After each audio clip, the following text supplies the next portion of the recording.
Hello students, एबीकेस academy फिर से आप सभी का स्वागत है। आज के हम इस लेक्चर में बात करेंगे इनफैक्ट ये लेक्चर नहीं है, एक तरह से स्टूडेंट्स का डिमांड है जो जिन्होंने भी हमसे पूछा है। पेपर टू टेस्ट सीरीज के अंदर जिनका एसे बहुत ही अच्छा है, the best essay of our paper two examination, उनका एसे प्रेजेंट किया जाए। तो आज हमने one of the best paper, ये बेस्ट ऑफ द बेस्ट नहीं है, one of the best paper हमने आपके सामने लाया है जिनका नाम है वंदना सिंह। ठीक है। और paper two test series already start हो चुके हैं and whoever want to get enrolled with our paper to test series, you can get enrolled by contacting the contact number which is available on your screens। और एक चीज, paper two test series में पूरा आपका 20 papers का evaluation करेंगे हम। And इधर इस पेपर का एवेल्युएशन मैंने खुद किया हूँ। एंड आज का इस पेपर क्वेश्चन पेपर में सेक्शनल टेस्ट है, इसलिए तीन ही टाइटल्स हमने दिया है। एक e technology, how is it going to help the farmers. दूसरा है COVID and its impact on globalisation. तीसरा है अयोध्या वर्डिक्ट। इसके बारे में एसए में हमने एक रिपोर्ट मांगा है आपसे, ठीक है ना। सो रेस्पॉन्सेस ठीक था, कुछ लोगों का बहुत ही खराब था, जिनका भी खराब है उनको हमने खुद कॉल किया है। We have talked to the all the aspirants whoever are not performing well, and whoever have performed well also we have contacted and we have given a good number of insights altogether। ठीक है ना। इनका देखते हैं कैसे इन्होंने लिखा है। How can E technology help farmers. एक चीज समझना, ई टेक्नोलॉजी का मतलब इजी टेक्नोलॉजी या फिर इलेक्ट्रॉनिक टेक्नोलॉजी। देखना, agriculture in India is the core sector for food security nutritional. ठीक है, ये सब हो गया। देखो, इस तरह का जब भी आपसे टाइटल पूछेंगे, आपको क्या करना पड़ेगा, इनिशियली एक कोट डालना पड़ेगा, एक कोटेशन से आप इस तरह का टाइटल, क्योंकि फार्मर्स का टाइटल है तो बहुत ही जबरदस्त कोटेशन आपका इधर बन सकता है। और agriculture nutritional for food security, nutritional security and sustainable development and for poverty alleviation. Very good. It contributes approximately 14% of GDP. ध्यान रखना है, जीडीपी का जब भी आपका पूछे, आपका आप जो भी शॉर्टकट्स इस तरह से लिखते हैं, आपको पहले ऊपर वाला लाइन्स में कहीं ना कहीं आपको अब्रिविएशन दिया होना चाहिए। यानी ग्रॉस डोमेस्टिक प्रोडक्ट करके आपने ऊपर वाला लाइन में कहीं नहीं लिखा तो इधर आपने जीडीपी का अब्रिविएशन देना पड़ेगा। ठीक है। Milestone agriculture development includes green revolution, blue revolution, white revolution, yellow, ठीक है, biotechnology revolution, most recent one is IT revolution। Technology is becoming the facilitator of socio-economic development in rural India with its obvious facilities by way of health, education, financial services, etc। ठीक है, it can bridge the gaps। देखना, इधर मैंने यही लिखा है, pitch of the statement. Pitch of the statement क्या है, ई टेक्नोलॉजी किस तरह से किसानों को मदद करते हैं। ई टेक्नोलॉजी को आपको इनिशियल लाइंस में हाईलाइट करना पड़ेगा। आपने इधर टेक्नोलॉजी को तो हाईलाइट किया है, मानता हो, क्योंकि ग्रीन रेवोल्यूशन वैसे टेक्नोलॉजी तो आपने इधर हाईलाइट किया, लेकिन पूछा क्या है, ई टेक्नोलॉजी मतलब फार्मर का जो भी लैंड रिकॉर्ड्स है, फार्मर्स का जो डायरेक्ट बेनिफिट ट्रांसफर का जो स्कीम्स है, there are e technologies which can be highlighted in your essays. ठीक है। Technology such as information access using internet of things and smart sensors for soil moisture, very good, nutrition level, temperature of produce in storage are used by the farmers. देखना, introduction में इनका क्या कहना था, कुछ agriculture के बारे में कुछ बैकग्राउंड दिया है, अभी तक इंडियन एग्रीकल्चर में क्या क्या हमने अचीव किया है वो उन्होंने बताया। इधर गलती बस इतना ही है कि ई टेक्नोलॉजी को हाईलाइट नहीं किया है। और एक चीज मैं आप सभी को ध्यान से बोलता हूं, आपका वर्ड लिमिट जो है वो 300 वर्ड्स का है। 300 वर्ड्स का जब वर्ड लिमिट आपका होता है, तब definitely I want you people to stick to the 300 words. आप 10% ऊपर जा सकते हैं, 10% नीचे भी जा सकते हैं। कहने का मतलब आप 270 भी लिख सकते हैं या फिर 330 भी आप लिख सकते हैं।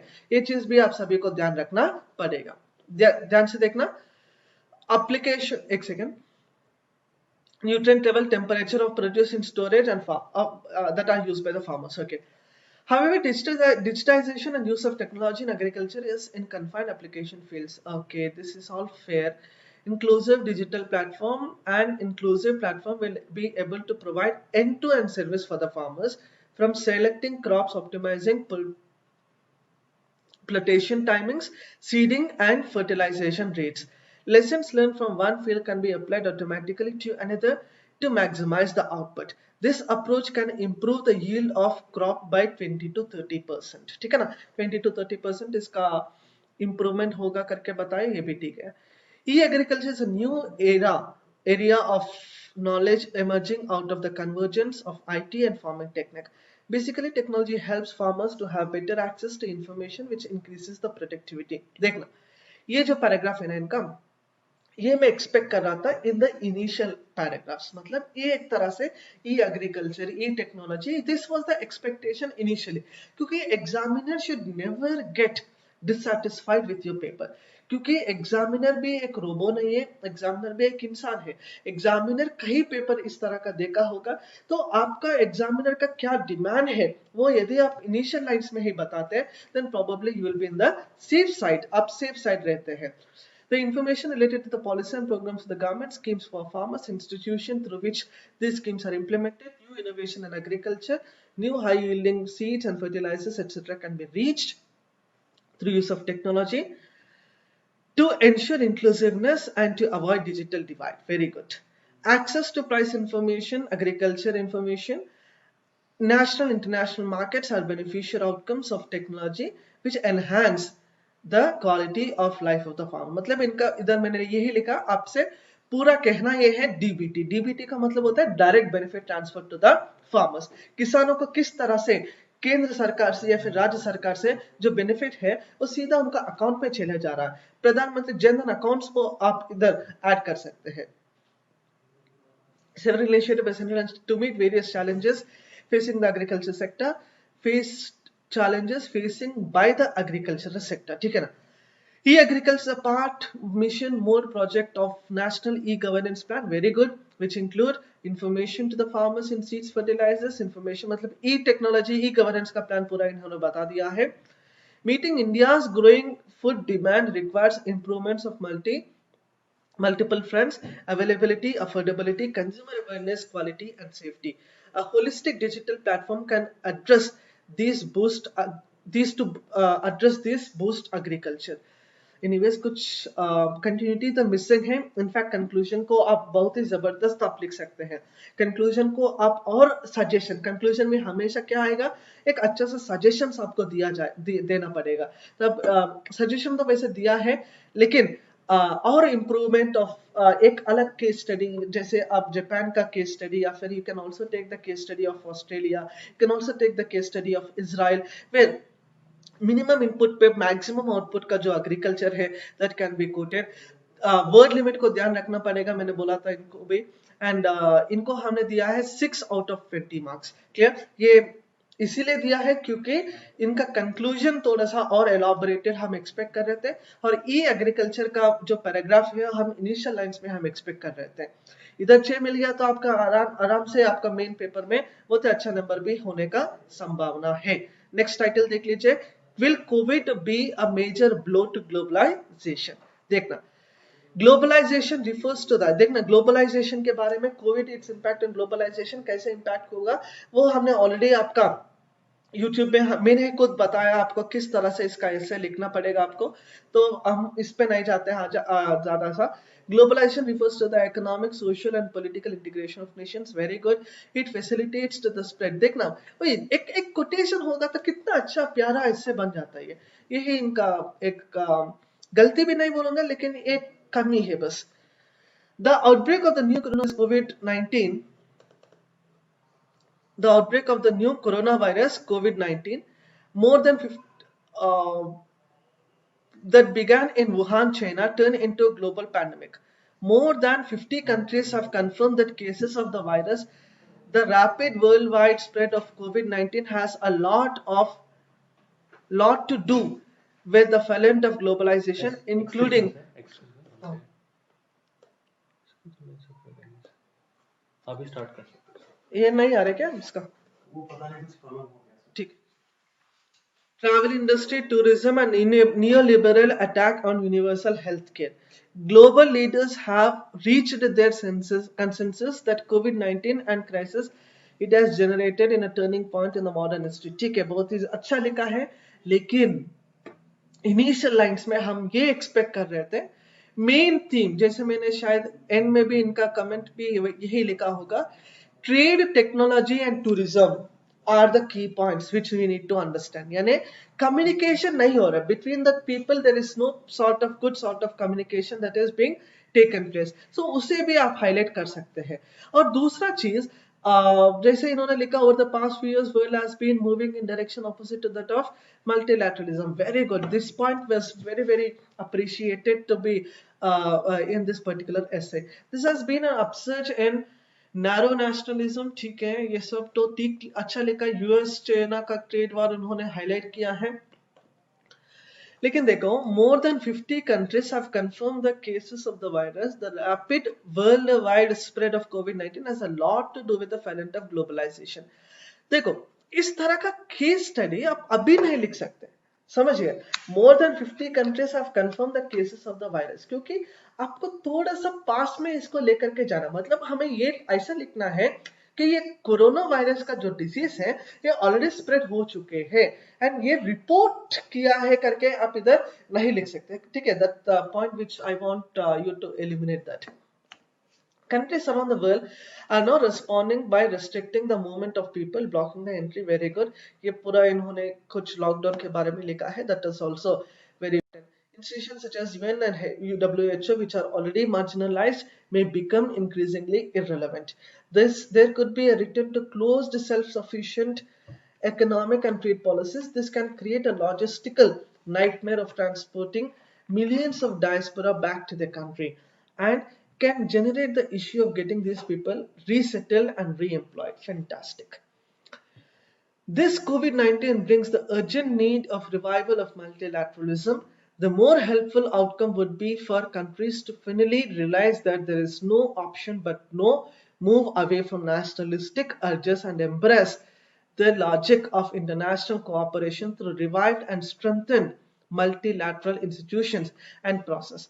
देखना, थोड़ा सा मुझे ऐसा लग रहा है कि ये पूरा पॉइंट जो है मल्टीलैटरलिज्म, इस sort of repetition can be seen, मतलब जो भी आपका पॉइंट है और एलॉबरेट आप कर सकते हैं। एलॉबरेट करने का मतलब इसको एक्सपैंड नहीं करना है, लेकिन आपका जो भी वर्ड लिमिट है उसी में आप कई कंसर्न्स आप इसमें ला सकते हैं। जैसे आपने WHO के बारे में लिखा है, WHO को थोड़ा सा 2 लाइन में एलॉबरेट करो। यूएनओ के बारे में लिखा है, उनका क्या रोल होगा इस पे, that can also be expected all together.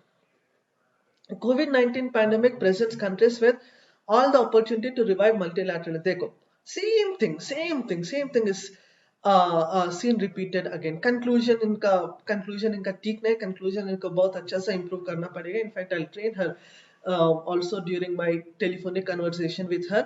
The world needs to define the definition of globalization and make it more human-centric instead of market and profit-oriented.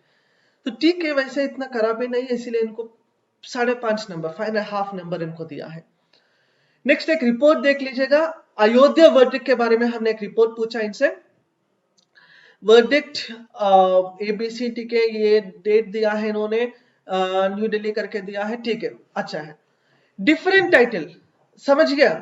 Title जो है अयोध्या वर्डिक्ट, ये हमने पूछा, आपको अलग से टाइटल लिखना पड़ेगा, जैसे Ayodhya now belongs to Lord Ram, या फिर Ayodhya dispute is now settled. Supreme Court intervention in Ayodhya settled the dispute. इस तरह से कुछ भी आप अपने आप से लिख सकते हैं। देखना, Supreme Court on November 9, 2019 pronounced its verdict on Babri Masjid, ठीक है, clearing the पूरा construction of 2.77 acre Ayodhya. A Supreme Court 5 judge constitution bench led by Chief Justice Ranjan Gogoi and other judges of the bench, ठीक है, इन सभी का नाम दिया है, ठीक है। देखना, रिपोर्ट हमेशा पास्ट टेंस में रहना है, ये बहुत अच्छा इंट्रोडक्शन, मतलब फर्स्ट पैराग्राफ, इसका कुछ अलग से इंट्रोडक्शन देने की जरूरत है, ठीक है। Supreme Court order recognized the deity of Lord Ram Lalla's title right to the disputed 2.77 acre Ayodhya land, and the directed the government trust should be formed within the 3 months for construction of the temple at the site. Many Hindus believe Lord Ram was born. Supreme Court was directed that the Sunni Waqf Board will be given a 5 acres of land in Ayodhya for the construction of mosque. Very good. जो भी verdict में था पूरा इन्होंने बता दिया। In a judgment, Supreme Court referred to an archaeological survey, ठीक है, archaeological survey का उन्होंने उपलब्ध किया है, यूज किया है, that is also very fantastically used. Supreme Court said the demolition of Babri Masjid in 1992 was a violation of law and order. The ownership cannot be given on the basis of faith and trust. ठीक है, source भी इन्होंने लिखा है, लेकिन इधर हम कुछ इस तरह से एक्सपेक्ट कर रहे थे, कुछ ऐतिहासिक यानी सम हिस्टोरिकल एविडेंसेस भी कुछ होगा तो ठीक रहता. Otherwise this also seems to be a fair argument writing by this lady called Vandana Singh. 3.5 marks इसीलिए हमने इनको दिया है. सो आर्गुमेंट राइटिंग का फ्रेमवर्क हमने ऑलरेडी बता दिया है कुछ लोगों को. अभी और वीडियोस आने वाला है आर्गुमेंट राइटिंग का फ्रेमवर्क को लेकर के. और वंदना सिंह जैसे कोई किन का भी हमें अच्छा लगता है, द पेपर 2 का जो परफॉर्मेंस अच्छा रहता है, उनका सबका पेपर्स आपके सामने हम लेकर के आएंगे आने वाले समय में. सो इस तरह के वीडियोस के लिए देखते रहना एवीकेएस एकेडमी. बहुत बहुत धन्यवाद.